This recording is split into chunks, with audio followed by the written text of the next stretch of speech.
চিকিৎসার নামে প্রশাসনের নাকের ডগায় চলছে অবৈধ সব হাসপাতাল ক্লিনিক। দালালদের দৌরাত্ম্য চরমে, ব্যবস্থা নেওয়ার ঘোষণা স্বাস্থ্যমন্ত্রীর। শীতে কাঁপছে পুরো দেশ, আজ থেকে বৃষ্টির পূর্বাভাস। তাপমাত্রা 10 ডিগ্রির নিচে নামলে বন্ধ থাকবে প্রাথমিক ও মাধ্যমিক বিদ্যালয়। ক্ষমতায় যাওয়ার জন্য বিএনপি অন্ধকার গলিপথ খুঁজে বেড়ায়, অভিযোগ প্রধানমন্ত্রীর। বললেন, এখনো চক্রান্ত থামেনি। আবল তাবল বকছেন বিএনপি নেতারা, মন্তব্য ওবায়দুল কাদেরের। যুক্তরাষ্ট্র ও ভারতের সাথে সম্পর্ক জোরদারের আশা মন্ত্রীদের। মার্চের আগে কাটছে না গ্যাস সংকট, জানালেন প্রতিমন্ত্রী। অস্থির চালের বাজার, দাম বৃদ্ধির জন্য কর্পোরেট প্রতিষ্ঠানগুলোকে দুষছেন মিল মালিকরা।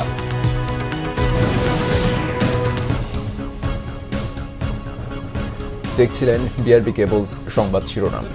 এবারে বিস্তারিত। চিকিৎসা সেবার নামে প্রশাসনের নাগের ডগায় চলছে অবৈধ সব হাসপাতাল ক্লিনিক।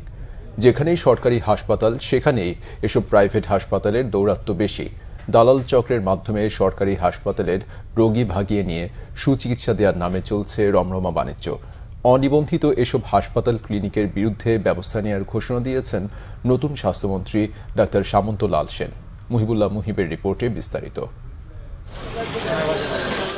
রাজধানীর বংশাল এলাকার স্যার সলিমুল্লাহ মেডিকেল কলেজ হাসপাতালটিকে ঘিরে গড়ে উঠেছে অন্তত শখানেক প্রাইভেট হাসপাতাল। রাজধানীর মিটফোর্ড হাসপাতালের আশেপাশে ব্যাঙের ছাতার মতো গড়ে উঠেছে অসংখ্য প্রাইভেট ক্লিনিক এবং হাসপাতাল। এর বেশিরভাগ হাসপাতালেই নেই পরিবেশের কোনো ছাড়পত্র, নেই স্বাস্থ্য অধিদপ্তরের কোনো নিবন্ধন। দেধারছে চলছে চিকিৎসা, বিশেষ করে সরকারি হাসপাতাল থেকে রোগী ভাগিয়ে এনে এইসব হাসপাতালে রমরমা বাণিজ্যের অভিযোগ করেছেন ভুক্তভোগীরা। সলিমুল্লাহ মেডিকেল সংলগ্ন মুনলাইট হাসপাতালের অবস্থা দেখে বোঝার উপায় নেই এটি হাসপাতাল নাকি অন্য কিছু। রেজিস্ট্রেশনহীন এই হাসপাতালটি প্রশাসনের নাকের ডগায় চললেও যেন দেখার কেউ নেই। লাইসেন্স আমার আছে, লাইসেন্স তো আছেই। 23-24 করা আছে, 23-24 করা হয়নি। মহৎ একটা পেশায় থেকে আপনি কি মনে করেন যে এইভাবে একদিনের জন্য আনরেজিস্টার্ড কোনো হাসপাতাল চলা উচিত? কি মনে করেন? উচিত না। তবে এইটাতে যেমন হসপিটালের মালিকদেরও অ্যাক্টিভ হইতে হইব, স্বাস্থ্য মন্ত্রণালয়কে অ্যাক্টিভ হইতে হইব। মুনলাইট হাসপাতাল লাগোয়া পাশের বিল্ডিংটিতে রয়েছে আরো দুটি হাসপাতাল, একটি মেডিলাইফ স্পেশালাইজড হাসপাতাল, অপরটি গ্রিন হেলথ হাসপাতাল। দুটিরই লাইসেন্সের মেয়াদ শেষ হয়েছে আগেই, কিন্তু নবায়ন ছাড়াই চলছে রমরমা বাণিজ্য। আপনার একটা ডেট ফেল, সেটা সত্য না? এটা তো সত্যি। হ্যাঁ, ডেট ফেল দিয়ে কিন্তু আমরা আবার নতুন করে নবায়নের জন্য দিছি। এবার যদি ওনারা যদি আমাকে দেয় তাহলে আমরা করব। স্বাস্থ্য অধিদপ্তরের তালিকা অনুসারে বংশাল এলাকায় নিবন্ধিত প্রাইভেট হাসপাতালের সংখ্যা মাত্র 10টি। তাহলে কিভাবে চলছে ব্যাঙের ছাতার মতো গজিয়ে ওঠা এসব হাসপাতাল? এ প্রসঙ্গে স্বাস্থ্যমন্ত্রী সামন্ত লাল সেন বলেছেন, এসব অনিবন্ধিত হাসপাতালের বিরুদ্ধে শিগগিরই নেওয়া হবে ব্যবস্থা। কোনো অবৈধ কিংবা যাদের অনুমোদন নাই সেই সমস্ত ক্লিনিকের এগেইনস্টে এতে কোনো ছাড় দেওয়া হবে। চিকিৎসায় অনিয়ম বন্ধে কঠোর পদক্ষেপের কথা জানান স্বাস্থ্যমন্ত্রী। মুহিবুল্লাহ মুহিব, বাংলা ভিশন, ঢাকা। তাপমাত্রা 10 ডিগ্রির নিচে নামলে শিক্ষা প্রতিষ্ঠান বন্ধের নির্দেশনা দিয়েছে মাধ্যমিক ও উচ্চ শিক্ষা অধিদপ্তর মাউসি। শীতের তীব্রতায় জনজীবনে প্রভাব ও স্বাভাবিক শিক্ষা কার্যক্রম ব্যাহত হওয়ার কারণে এই সিদ্ধান্ত নেওয়া হয়েছে।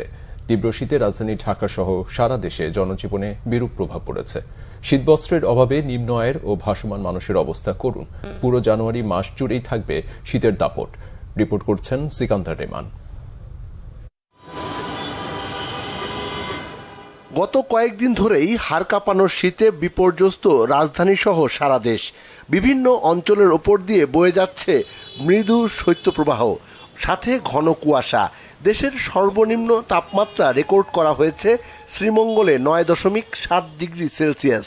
ঢাকার তাপমাত্রা 13.8 ডিগ্রি সেলসিয়াস, যা গতকাল সোমবার ছিল 14 ডিগ্রি। আবহাওয়া অফিস বলছে বুধবার বৃষ্টি হতে পারে দেশের বিভিন্ন জেলায়। 20 জানুয়ারির পর থেকে তাপমাত্রা আরও কমতে পারে। আমাদের যে রেকর্ডকৃত তাপমাত্রা সেই অনুযায়ী কিন্তু আসলে শ্রীমঙ্গল ছাড়া অন্য কোথাও আমাদের সেই তাপমাত্রা 10 ডিগ্রির নিচে আসেনি। বিদায় ওইসব অঞ্চলে কিন্তু আসলে শৈত্যপ্রবাহের যে কন্ডিশন, সেই কন্ডিশন অনুযায়ী কিন্তু শৈত্যপ্রবাহ অবস্থা নেই। তবে মানুষের ভিতরে শীতের অনুভূতিটা কিন্তু অনেকটা বৃদ্ধি পেয়েছে। এদিকে মাধ্যমিক ও উচ্চ শিক্ষা অধিদপ্তর মাউসির এক চিঠিতে জানানো হয় দেশের বিভিন্ন জেলায় শৈত্যপ্রবাহ বয়ে যাচ্ছে। চলমান এই শৈত্যপ্রবাহে শিক্ষার্থীদের শিক্ষার স্বাভাবিক কার্যক্রম ব্যাহত হচ্ছে। যেসব জেলায় তাপমাত্রা 10 ডিগ্রি সেলসিয়াসের নিচে নেমে যাবে সেসব জেলার মাধ্যমিক পর্যায়ের শিক্ষা প্রতিষ্ঠানগুলো বন্ধ রাখা যাবে। সন্ধ্যার পর থেকেই শুরু হয় শীতের বাড়তি দাপট। রাজধানীর অলিগলি থেকে মূল সড়ক সব জায়গায় শীতের তীব্র প্রভাব। রাতে শীত আরও বাড়ে কুয়াশা, সেই সাথে বাড়ে মানুষের বাড়ি ফেরার তাড়া। দিনের বেলা যেমন তেমন, রাত্রেবেলা তো একবারে বাতাসে ঠান্ডা মানুষজন লোকে আরে না। বিকালের পর থেকে অনেক প্রচুর শীত, প্রচুর ঠান্ডা লাগে, আর ঠান্ডার কারণে অনেক মানুষ বের হয় না ঘর থেকে। ঠান্ডার কারণে লোকজন রাস্তায় বেরিয়েছে না, রাস্তাঘাট একবারে ফাঁকা, লোকজনও অনেক ফাঁকা। উত্তর দিক থেকে অনেক বাতাস আসে, ঠান্ডা আরো অনেক বেশি। বাচ্চাদের তো ঠান্ডা লেগেই থাকে, জ্বর, ঠান্ডা, কাশি, হাঁচি, এই প্রবলেম। আর হচ্ছে নিজেদেরও সকালবেলা অফিসে আসতে অনেক আলসেমি লাগে। প্রবলেম হয় বাচ্চাদের আর বয়স্কদের, বাসায় যারা বয়স্ক আছে। আর বাচ্চাদের বেশি প্রবলেম হয় স্কুলে পাঠানোতে, সকালে উঠতে চায় না। শীতে কাতর দুস্থ মানুষের দুর্ভোগ লাঘবে রাজধানী সহ দেশের বিভিন্ন এলাকায় কম্বল ও শীতবস্ত্র বিতরণ করা হচ্ছে সামাজিক স্বেচ্ছাসেবক সংগঠনগুলোর পক্ষ থেকে। যারা ভাবছেন আগামী 2-1 দিনের মধ্যে শীতের তীব্রতা কমে যাবে, তাদের জন্য কিছুটা দুঃসংবাদই দিচ্ছে আবহাওয়া অফিস। তারা বলছে বছরের এই শীতলতম মাস জানুয়ারির পুরোটা জুড়েই থাকবে শীতের তীব্রতা। ফলে পরিবারের বয়স্ক এবং শিশুদের বাড়তি যত্ন নেওয়ার কথা বলছেন বিশেষজ্ঞ চিকিৎসকরা। সিকান্দার রেমান, বাংলা ভিশন, ঢাকা। প্রধানমন্ত্রী শেখ হাসিনা বলেছেন 2008 সালের পর থেকে বিএনপি আর নির্বাচনে আসতে চায় না। বিএনপির নেতারা ক্ষমতায় যাওয়ার অন্ধকার গলিপথ খুঁজে বেড়ায়। আলো ঝলমলে নির্বাচনের বদলে তারা চক্রান্ত চালিয়ে যাচ্ছে বলে জানান প্রধানমন্ত্রী। ফিলিস্তিনে চলা গণহত্যা ও পাশ্চাত্যের যুদ্ধংদেহী মনোভাবের কড়া সমালোচনা করে প্রধানমন্ত্রী বিশ্বব্যাপী অস্ত্র প্রতিযোগিতা বন্ধের আহ্বান জানান। রকুনুজ্জামানের রিপোর্ট। মঙ্গলবার গণভবনে প্রবাসী আওয়ামী লীগ নেতৃবৃন্দের সাথে সৌজন্য সাক্ষাৎ করেন আওয়ামী সভাপতি প্রধানমন্ত্রী শেখ হাসিনা। গণভবনে সবুজ চত্বরে আয়োজিত অনুষ্ঠানে ইউরোপ, আমেরিকা, মধ্যপ্রাচ্য, দূরপ্রাচ্যের বিভিন্ন দেশ থেকে আসা প্রবাসী আওয়ামী লীগ নেতারা যোগ দেন। অনুষ্ঠানে দেয়া বক্তব্যে প্রধানমন্ত্রী বলেন, 2008-এর নির্বাচনে জনগণ দ্বারা প্রত্যাখ্যাত হওয়ার পর বিএনপি আর নির্বাচনে আসতে চায় না। 20 দলীয় জোট নিয়ে 30টা সিট পাওয়ার পর থেকেই তারা আর নির্বাচন চায় না। তারা নির্বাচন নষ্ট করার জন্য অগ্নি সন্ত্রাস, মানুষ হত্যা, তারপরে এবারও আপনারা দেখেছেন রেলগাড়িতে আগুন দিয়ে মা শিশুকে যেভাবে পুড়িয়ে মারলো, এরকম অমানবিক কার্যক্রমই তারা করে যাচ্ছে। এবং জনগণ যত বেশি তারা এই অগ্নি সন্ত্রাসী কর্মকাণ্ড করবে, মানুষ তত বেশি তাদেরকে প্রত্যাখ্যান করবে। কাজেই তারা জানে যে তারা জনগণ দ্বারা প্রত্যাখ্যাত, সেজন্য তারা ইলেকশন করতে চায় না। ইলেকশন নষ্ট করে দিয়ে কিভাবে অবৈধভাবে ক্ষমতায় যেতে চায় সেই পথ তারা খুঁজে বেড়ায়, অন্ধকার গলি পথ খুঁজে বেড়ায়। আলো ঝলমল নির্বাচন আর জনগণের পথে তারা পথ হারিয়ে ফেলে। প্রধানমন্ত্রী বলেন, এখনো ষড়যন্ত্র শেষ হয়নি। তার বক্তব্যে বিএনপির অফিসের তালা ভাঙার প্রসঙ্গ উঠে আসে। নিজেরা তালা দেয়, নিজেরাই ভেঙে আবার গর্ববোধ করবে চাবি হারিয়ে গেছে। এখন চাবি খো গায়া, তাদের চাবি খো গায়া, তো এটা কে দায়ী? কে? চাবিটা গেল কোথায়? চাবি তো তাদেরই দেওয়া ছিল। তো তাদের ওই চাবি খুলে মানে খো যাবে, চাবি হারাবে, আর তারাও পথ হারাবে। তারাও এখন পথ হারানো প্রতীক হয়ে গেছে। কারণ এখনও চক্রান্ত শেষ হয়নি। এখনও শুনি তারা আবার লাফালাফি করে যে মানে ইলেকশন বাতিল করতে হবে, এই করতে হবে, সেই করতে হবে। যা হোক, একবার জনগণের ভোট পেয়েই আমরা সরকারে এসেছি, কারণ জনগণের কল্যাণেই আমরা কাজ করে যাব। ফিলিস্তিনে গণহত্যার নিন্দা জানিয়ে বিশ্বব্যাপী অস্ত্র প্রতিযোগিতা বন্ধের আহ্বানও জানান শেখ হাসিনা। সকলের সাথে বন্ধুত্ব রেখে দেশকে এগিয়ে নিয়ে যাওয়ার কথা জানান তিনি। ইসরায়েলের উপর যেভাবে হামলা এবং শিশু, নারী, হাসপাতালের উপরে আক্রমণ করা, এটা আমরা তীব্র নিন্দা জানিয়েছি। আমরা সবসময় প্যালেস্টাইনের পক্ষে আছি। এর মধ্যে আবার দেখা যাচ্ছে যে ইয়েমেনে আক্রমণ। আমরা আসলে যুদ্ধ চাই না, আমরা শান্তি চাই। কারণ আমরা শান্তির পক্ষে, বাংলাদেশ সবসময় শান্তির পক্ষে। শান্তিপূর্ণ পরিবেশ না থাকলে উন্নতি হয় না, কাজে শান্তি দিতে পারে উন্নতি। কিন্তু আজকে এই যে অস্ত্র প্রতিযোগিতা, এই অস্ত্র প্রতিযোগিতা একটা আমার মনে হয় এর থেকে জঘন্য কাজ আর কিছু নেই। কাজে আন্তর্জাতিক পর্যায়ে যেখানে আমি গেছি, আপনারা জানেন আমি এই বক্তব্যটা সব জায়গায় দিয়েছি যে এই অস্ত্র প্রতিযোগিতা বন্ধ করে ওই টাকা শিশুদের খাদ্য, শিশুদের চিকিৎসা, শিশুদের শিক্ষার জন্য ব্যয় করা হোক, মানব কল্যাণে ব্যয় করা হোক। বিভিন্ন আন্দোলন সংগ্রামে প্রবাসীদের ভূমিকার পাশাপাশি রেমিটেন্স পাঠিয়ে দেশের অর্থনীতিতে গুরুত্বপূর্ণ অবদান রাখার কথা স্মরণ করেন প্রধানমন্ত্রী। পরে প্রবাসী নেতাকর্মীদের কাছ থেকে ফুলেল শুভেচ্ছা গ্রহণ করেন পঞ্চমবারের মতো প্রধানমন্ত্রীর দায়িত্ব পালন করা শেখ হাসিনা। রকুনুজ্জামান, বাংলা ভিশন, ঢাকা। আওয়ামী লীগ সাধারণ সম্পাদক ওবায়দুল কাদের বলেছেন, বিএনপি নেতারা মনের সুখের জন্য এখন আবোল তাবোল কথা বলছেন। দেশের সমৃদ্ধি নিয়ে কাউকে ঈর্ষা করা ঠিক নয় বলেও মন্তব্য করেন তিনি। মঙ্গলবার বনানীর সেতু ভবনে এক ব্রিফিংয়ে তিনি জানান, চলতি বছরেই শেষ হবে ঢাকা এলিভেটেড এক্সপ্রেসওয়ের নির্মাণ কাজ। বৈশ্বিক মন্দা সত্ত্বেও ঢাকা আশুলিয়া এলিভেটেড এক্সপ্রেসওয়ের কাজ আগামী 5 বছরে শেষ হবে বলে জানান তিনি। পদ্মা সেতুতে প্রতিদিন 2 কোটি টাকার ওপরে টোল আদায় হচ্ছে জানিয়ে তিনি বলেন, এ পর্যন্ত 1252 কোটি টাকার টোল আদায় হয়েছে। কর্ণফুলী টানেলে প্রতিদিন 10 লাখ টাকা করে এ পর্যন্ত 10 কোটি 52 লাখ টাকা টোল আদায় হয়েছে জানান তিনি। তবে কতগুলো সেতু ও রাস্তা করা হলো তা নিয়ে আত্মতুষ্টি নাই জানিয়ে তিনি বলেন, এসব নিয়েই ব্যস্ত আছেন তিনি। নিজ দেশের সরকারকে পছন্দ না হলেও উন্নয়নের স্বীকৃতি দেওয়ার আহ্বান জানান সড়ক পরিবহন ও সেতুমন্ত্রী। এদিকে যুক্তরাষ্ট্রের সঙ্গে বাণিজ্যিক সম্পর্ক আরও বেশি ঘনিষ্ঠ ও সম্প্রসারিত হবে বলে মনে করেন ডাক, টেলিযোগাযোগ ও আইসিটি প্রতিমন্ত্রী জুনাইদ আহমেদ পলক। মঙ্গলবার সচিবালয়ে মার্কিন রাষ্ট্রদূত পিটার হাসের সাথে বৈঠক শেষে তিনি এ কথা বলেন। প্রতিমন্ত্রী বলেন, 2041 সালের মধ্যে স্মার্ট বাংলাদেশ তৈরিতে বাংলাদেশ ও যুক্তরাষ্ট্র কিভাবে কাজ করতে পারে তা নিয়ে মার্কিন রাষ্ট্রদূতের সাথে আলোচনা হয়েছে। এছাড়া যুক্তরাষ্ট্রে রপ্তানি বৃদ্ধি, বাংলাদেশে বিনিয়োগ ও কর্মসংস্থান বাড়ানো এবং সাইবার সিকিউরিটি নিয়েও আলোচনা হয়েছে বলে জানান পলক। বলেন, নির্বাচনের পর নতুন সরকারের প্রতিমন্ত্রীর সাথে সাক্ষাৎ করা যুক্তরাষ্ট্রের ইতিবাচক মনোভাবের প্রকাশ। তার আশা, নতুন সরকারের সাথে মার্কিন ব্যবসা বাণিজ্যের নতুন ক্ষেত্র তৈরি হবে।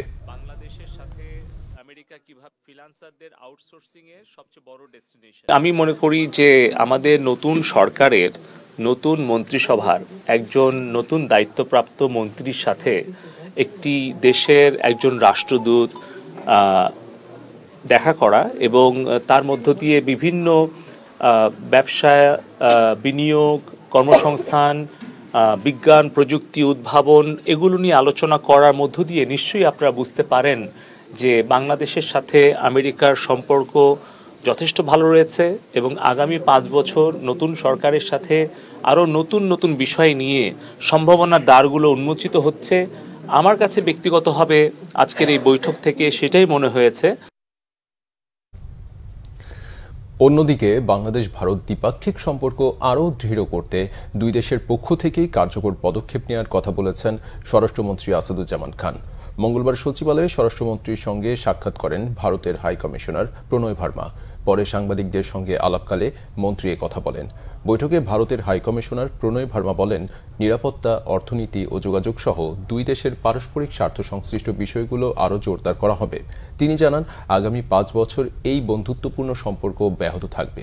তিনি এই সময় আরও জানান, 2023 সালে 16 লাখ বাংলাদেশিকে ভিসা দিয়েছে ভারত। ভিসা প্রক্রিয়া আরও সহজ করার চেষ্টা চলছে বলে জানিয়েছেন ভারতীয় হাই কমিশনার। স্বরাষ্ট্রমন্ত্রী জানান, ভারতের হাই কমিশনারের সাথে দেশের নিরাপত্তায় বিজিবি, বিএসএফ এর মধ্যে সম্পর্ক বাড়ানোর বিষয়ে আলোচনা হয়েছে। বাংলাদেশের আইন শৃঙ্খলা বাহিনীকে প্রশিক্ষণের জন্য উদ্যোগ নেওয়ার কথাও জানান স্বরাষ্ট্রমন্ত্রী। জানান, বাংলাদেশের অর্থনৈতিক উন্নয়নে সহযোগিতা অব্যাহত রাখতে কাজ করবে ভারত সরকার। ট্রান্সন্যাশনাল ক্রাইম যেটাকে বলে, অর্গানাইজড ক্রাইম যেটা বলে, বর্ডার ক্রাইম যেটা বলে, সেইগুলি যাতে কমানো যায় এবং এইগুলি যাতে আমরা ইন্টেলিজেন্স শেয়ারিং হয় সেইগুলি নিয়ে আমরা কথা বলেছি। সেইগুলি তো আমরা সবসময় কথা বলে থাকি এবং ইন্ডিয়ার সাপোর্ট আমরা সবসময় পেয়ে থাকি এই সমস্ত বিষয়ে। সেইগুলি যাতে কন্টিনিউ হয় সেইটার বিষয় নিয়ে আমরা কথা বলেছি এবং তারা এই সমস্ত বিষয় নিয়েই আরও আমাদের দেশে আরো কিভাবে জোরদার করা যায় সম্পর্ক সেইটা নিয়ে কথা হয়েছে। We want to take it forward in the next 5 years. Because of our excellent cooperation in the security domain, we have also created very conducive conditions for our relationship to grow in many other areas, including our economic cooperation, our connectivity initiatives, our people-to-people engagement. চলমান gas সংকট সাময়িক বলে জানিয়েছেন বিদ্যুৎ, জ্বালানি ও খনিজ সম্পদ প্রতিমন্ত্রী নসরুল হামিদ। জানান, মার্চের শুরুতে এলএনজিএল এর সরবরাহ বাড়বে, সমস্যা কেটে যাবে। প্রতিমন্ত্রী জানান, চ্যালেঞ্জ থাকলেও 2026 সালের মধ্যে নিরবচ্ছিন্ন গ্যাস সরবরাহ নিশ্চিত করতে চায় সরকার। মঙ্গলবার সচিবালয়ে নিজ দপ্তরে সাংবাদিকদের সাথে আলাপকালে তিনি এসব কথা বলেন। প্রতিমন্ত্রী জানান, দিন তারিখ ঠিক করে নয়, দেশীয় গ্যাসের উৎপাদন বাড়ানোর টার্গেট রয়েছে। ভোলা বরিশাল পাইপলাইন তৈরি করার লক্ষ্য রয়েছে সরকারের। নসরুল হামিদ বলেন, আরও 100টি কূপ খনন করা হবে। এর মধ্যে 2025 সালের মধ্যেই খনন করা হবে 46টি। দুর্নীতি কমাতে অনলাইন ও প্রযুক্তির ব্যবহার বাড়ানোর কথা বলেন তিনি। স্বচ্ছতা নিশ্চিত করেই কাজ করা হবে বলে জানান প্রতিমন্ত্রী নসরুল হামিদ। আমরা নিরবিচ্ছিন্ন গ্যাস সাপ্লাই একটা টাইমলাইন ঠিক করে ফেলছি যে 26-এর মধ্যে বাংলাদেশ নিরবিচ্ছিন্ন গ্যাস সাপ্লাই থাকবে। যেরকম আমরা বিদ্যুৎ করেছি যে শতভাগ বিদ্যুৎ এত তারিখের মধ্যে থাকবে, সেরকম আমরা গ্যাসের ব্যাপারে সেই পরিকল্পনা নিয়ে কাজ করতেছি। এবং আমাদের মাথায় আছে, এখন আমরা মাত্র 20% গ্যাস বিদেশ থেকে ইম্পোর্ট করি। আমরা 80% গ্যাস কিন্তু এখনো নিজস্ব গ্যাস আমরা ব্যবহার করছি। আমরা এই অবস্থাটাকে খুব বেশি বড় করতে চাই না। ইম্পোর্ট গ্যাস, আমাদের ইম্পোর্ট গ্যাস থাকবে, মাঝখানে যে গ্যাপটা থাকবে সেই গ্যাপটা দিয়ে আমরা পূরণ করতে চাই ইম্পোর্ট গ্যাস দিয়ে। নতুন সরকারের শপথের পর থেকেই চড়া চালের বাজার। মোটা সরু সব ধরনের চালের দাম কেজিতে বেড়েছে 4 থেকে 7 টাকা। যৌক্তিক কারণ ছাড়া হুট করে এক লাফে দাম বৃদ্ধিতে বিস্মিত খোদ আড়তদাররাও। যদিও অস্বাভাবিক দাম বৃদ্ধির জন্য একে অন্যকে দুষছেন ব্যবসায়ীরা। মিল মালিকরা বলছেন, বড় বড় কর্পোরেট গ্রুপগুলো অতিরিক্ত দামে ধান কেনার প্রতিযোগিতায় নামায় চালের দাম বেড়েছে। কুষ্টিয়া প্রতিনিধি হাসান আলীকে সঙ্গে নিয়ে জিয়াউল হক সবুজের রিপোর্ট। বেশ কিছুদিন পর ফের অস্থির চালের বাজার। জাতীয় নির্বাচনের আগ পর্যন্ত যেই মোটা চাল 52-53 টাকা ছিল, সেই চালের দাম এখন 55 টাকা। পাইজাম ও সন্না জাতের চালের দাম ছাড়িয়েছে 60 টাকার ঘর। মান ও ধরন ভেদে মিনিকেট 62 থেকে 68 টাকা, আর নাজির শাইল বিক্রি হচ্ছে 68 থেকে 75 টাকা। খুচরা ও পাইকারি বাজারে দরের পার্থক্য আরও কিছুটা বেশি। মিলাররা বলতেছে ধানের দাম বেশি, আমদানি নাই, ধান নাই, মিলে চাইল নাই, এরা এরকম বলতেছে। এই জন্য দিনের দিন খালি বাড়তে আছে। 8 দিনের মধ্যে এই বাজারটা বাড়ছে।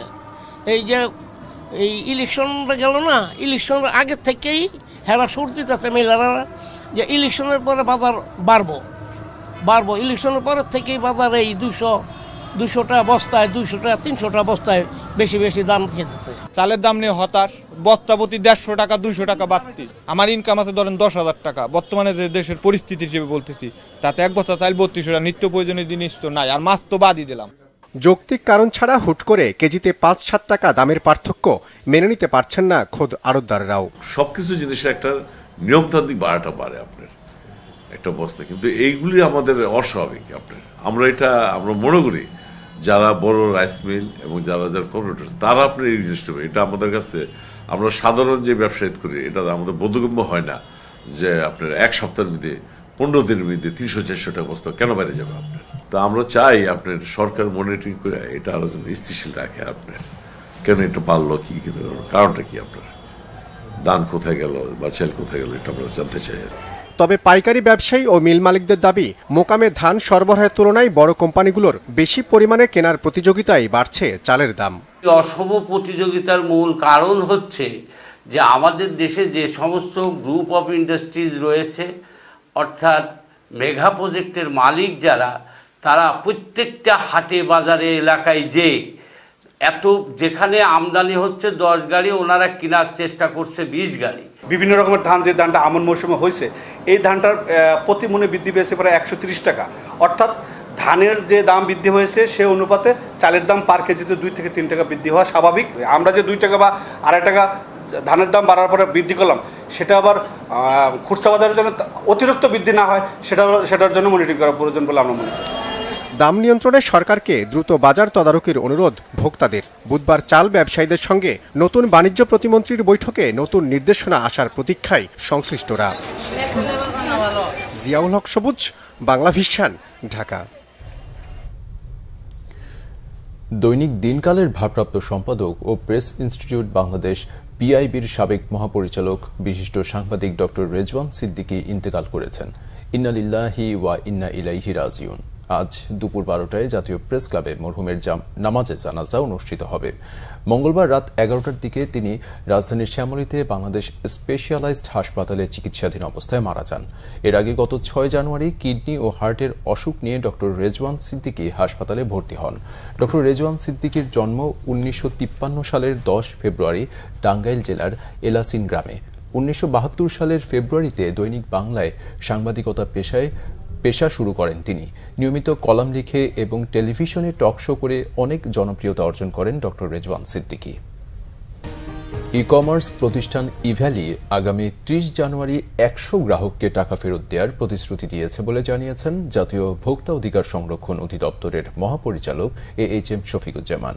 মঙ্গলবার ঢাকা রিপোর্টার্স ইউনিটিতে ই-কমার্সে ভোক্তার অধিকার ও করণীয় বিষয়ে আলোচনায় আসার কথা জানান তিনি। এ সময় অনুষ্ঠানে উপস্থিত ইভ্যালির ব্যবস্থাপনা পরিচালক মোহাম্মদ রাসেল জানান, তার প্রতিষ্ঠান এখন যে পদ্ধতিতে চলছে তাতে পুরনো সব গ্রাহকের পাওনা ফেরত দিতে বেশি দিন সময় লাগবে না।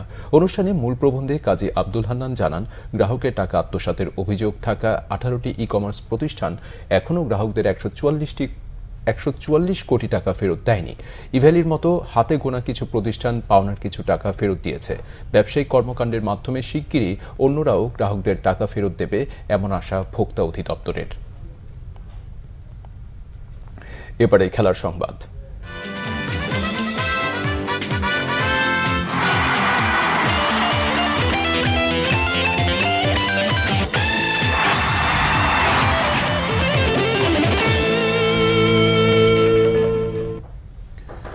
আবুধাবি টি10 লিগে দুর্নীতির দায়ে সব ধরনের ক্রিকেট থেকে নাসির হোসেনকে 2 বছরের জন্য নিষিদ্ধ করেছে আইসিসি। আমিরাত ক্রিকেট বোর্ডের অ্যান্টি করাপশন কোড ভঙ্গের দায়ে এই শাস্তি দেওয়া হয়েছে নাসিরকে। নাসিরের বিরুদ্ধে 3টি অভিযোগ প্রমাণিত হওয়ায় তাকে নিষিদ্ধ করেছে আইসিসি। এরই মধ্যে এই অলরাউন্ডার 6 মাসের নিষেধাজ্ঞা ভোগ করেছেন। আইসিসির সব শর্ত পূরণ করতে পারলে 2025 সালের 7 এপ্রিলের পর আবারও আন্তর্জাতিক ক্রিকেটে ফিরতে পারবেন নাসির। আমিরাত ক্রিকেট বোর্ড তার বিরুদ্ধে 3টি অভিযোগ এনেছিল।